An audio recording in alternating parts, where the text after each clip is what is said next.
Assalamualaikum warahmatullahi wabarakatuh. Sahabat pecinta anggrek, selamat berjumpa kembali dengan Aji Orchid. Pada kesempatan kali ini saya ingin menyampaikan atau sharing terkait dengan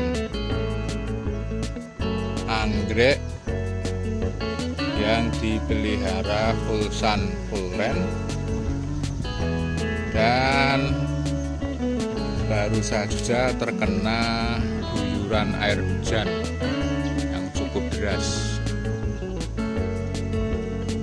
Kira-kira pada saat hujan turun ini penyakit dan hama apa saja yang biasa muncul.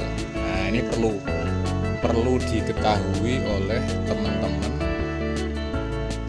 yang memelihara anggrek Fulsan Fulren tanpa naungan.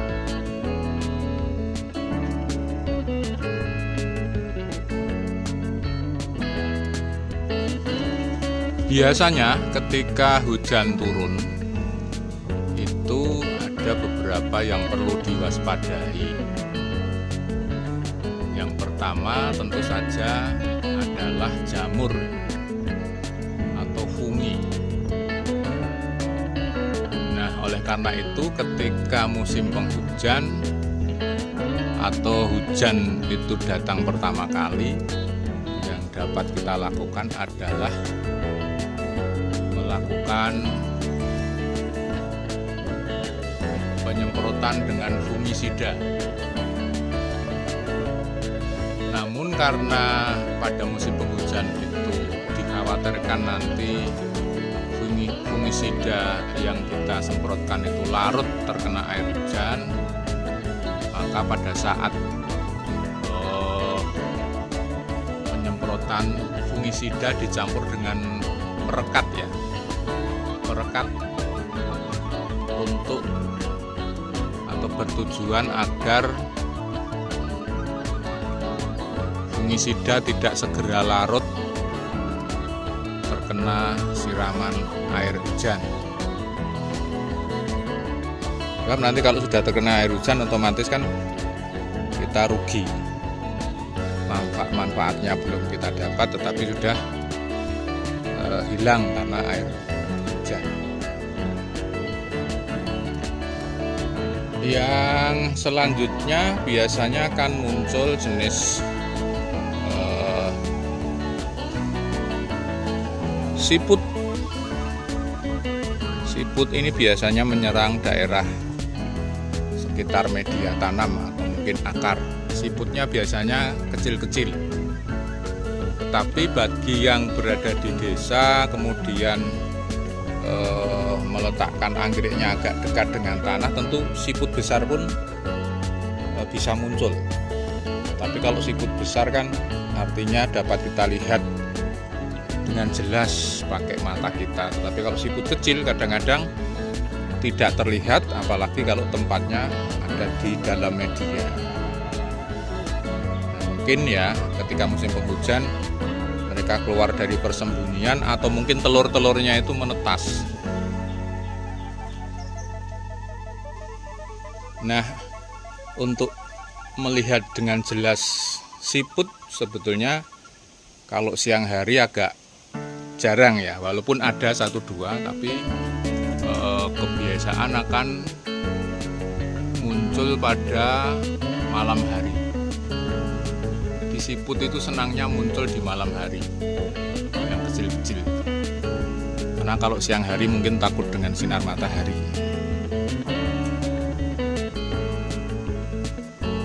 Kalau yang kita jumpai siput dalam jumlah yang kecil bisa kita pungut dengan jari kita matikan. Atau istilahnya dengan obat cap jempol ya, dipites kalau bahasa Jawanya. Tetapi cap jempol atau obat cap jempol itu tidak efektif untuk memberantas keseluruhan populasi hama siput, apalagi yang tidak bisa kita lihat atau yang bersembunyi di media, maka perlu kita semprot dengan yang khusus obat yang mengatasi hama siput.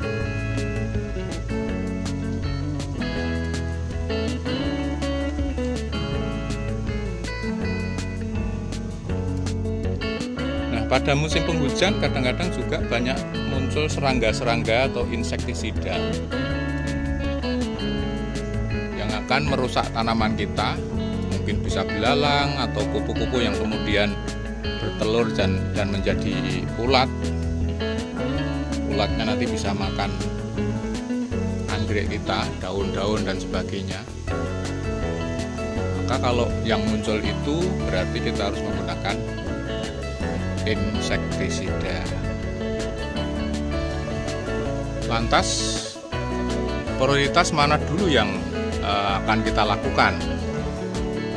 Apakah fungisida, ataukah insektisida, ataukah mengobati siput? Nah, tentu kalau pengalaman saya, pertimbangan pertama adalah kita menggunakan fungisida.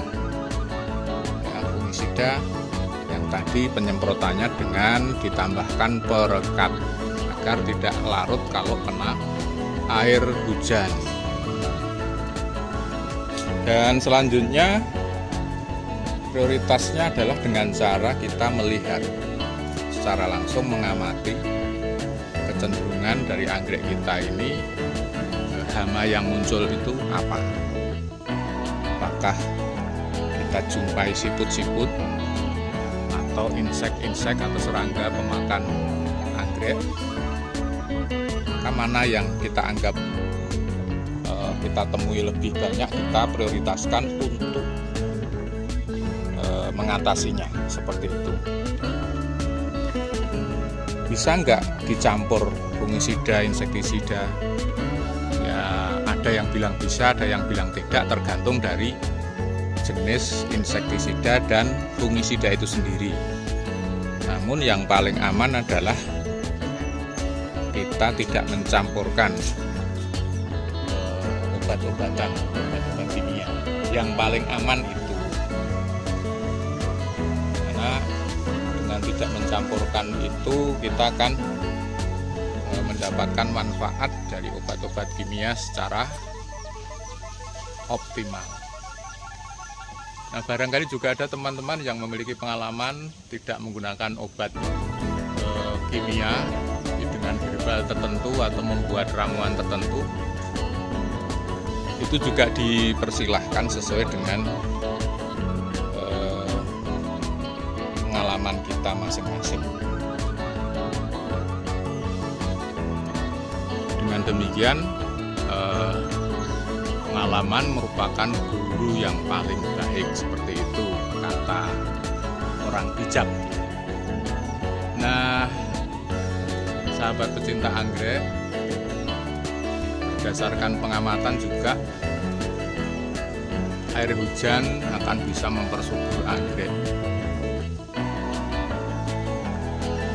Ini bisa kita lihat ketika setelah hujan itu anggrek kita menjadi hijau, subur, segar begitu. Ini menandakan bahwa air hujan itu juga ada manfaatnya bagi pertumbuhan anggrek. Hanya kita perlu secara intensif mengamati perkembangan anggrek yang kita pelihara, karena segala sesuatu yang berlebihan tentu tidak baik atau membawa dampak yang negatif bagi tanaman kita. Barangkali itu sahabat pencinta anggrek, sharing Aji Odit pada kesempatan kali ini. Mudah-mudahan bisa menambah literasi pengetahuan kita di dalam memelihara anggrek. Wassalamualaikum warahmatullahi wabarakatuh.